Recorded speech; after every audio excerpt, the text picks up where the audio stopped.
Салам достор, бүгін сілерге трактағы жошонун дагы бир кызыктуу тарабын көрсөтүп берейин. Күн сайын ысытылган тамак жей берип тажайт экенсиң.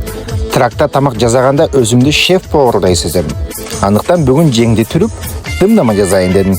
Кээде убакыт болсо өз колум менен тамак жасаган чыгат.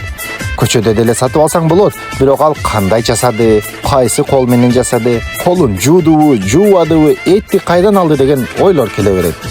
Бирок ишеничтүү бир-эки жер бар. Ошолордон ар дайым алып турам. Кстати, мага каталган унутпагыла. Пияз, картошка, савиз баарын ачып, эт менен кошуп, мультиварканын ичинде кынап тизип чыктым. Специялердин жытыгы трактан ишен бүт каптап кетти. Биздин үйдө кыз жок, баарыбыз уулдарбыз. Тамакты байкелерим келтирет, бирок эң жаман кылганы менмин. Ошентсе да көбүнчө тамакты мен жазачумун. Апам таятамкына кеткенде кээде тандырга нан да жапчумун. Өткөндө мультиваркага көмөч бышырсам баары эле койчу, сенби деп ишенбей коюшту. Тракта жазалган тамактын даамы таптакыр башкача болот экен. Жолдун жыты, көңүлдүн абалы, колуңа сиңген эмгек, ушунун баары кошулат окшойт. Кыскасы достор, тракта деле жашоо кызыктуу. Мына ушинтип бышып да калды. Мунун көрүнүшү анча эмес болгону менен даамын бир жеп көрүшүңүз керек.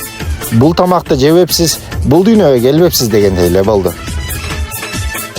Семьяса.